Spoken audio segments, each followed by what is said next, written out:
இவனுவ சொல்லி நம்ம கேட்கிறோம். நான் என்னத்தை சொன்ன பார்க்க மாட்டியா? இந்த ஜமாத் என்னத்தை சொல்லுது, சொல்ற கருத்தை பாப்பியா? சொல்ற ஆள் மீது இருக்கிற கோபத்தினால் அந்த கருத்தை நிராகரிப்பீங்களா?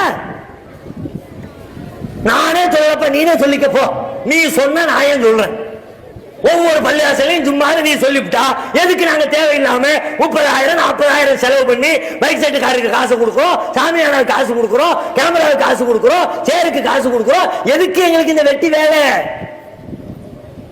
அதான் பள்ளியாசல் நீ சொல்றிய, என்ன விட படிச்சவன் சொல்றிய, அனுபவம் சொல்றிய, மார்க்க பிரச்சாரம் பண்ணி பண்ணி பறந்துன்னு கொட்ட போட்ட 50 வருஷம் 60 வருஷம் இமாமத்து பணி செஞ்சுக்கிட்டு இருக்க நீ சொல்றதை விட நான் சொல்றது எடுபடுமா?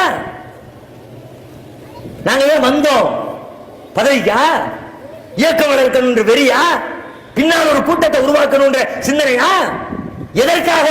இதை சொல்வதற்கு இந்த தமிழகத்தில் எந்த ஆலிமும் முன்வரல, எந்த ஜமாத்தும் முன்வரல, எந்த தலைவனும் முன்வரல. வேறு வழி இல்லை. அவர்கள் பேசவில்லை என்றாலும் நாமாவது பேசியாக வேண்டுமே என்ற கட்டாயத்தின் பேரில் நாங்கள் உருவாகி நிற்கிறோம். அப்பா, வேறு என்ன காரணம்? இந்த வேலையை பூரா நீ செய்றேன்னு சொல்லு, இறைவன் காட்டிய வழியில் நீ நடப்பேன்னு சொல்லு. ஓம் பின்னாடி நாங்க வர்றோம். இன்னைக்கு சொல்றோம், தமிழ்நாடு தௌஹீத் ஜமாத்தை இன்னைக்கு இல்லை என்று அழைக்கிறோம். இந்த வேலை நீ கையெடு. வேலைதான் முக்கியம், கொள்கை தான் முக்கியம், செய்தி தான் முக்கியம்.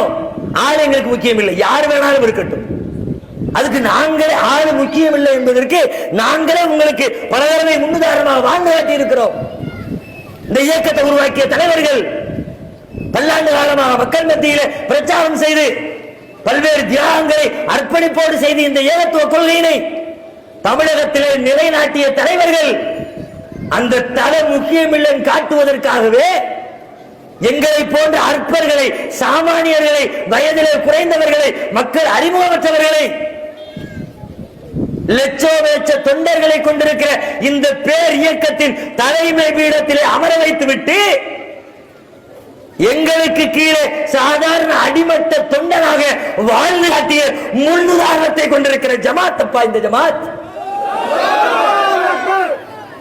ஆளு முக்கியம் இல்ல, யாரா இருந்தாலும் சரி, கொள்கை கரெக்டா, போற ரூட் கரெக்டா, காட்டுற வழி அல்லாஹ்வுடைய வழியா, அதை மட்டும்தான் நாங்க பார்ப்போம். நீ காட்டு.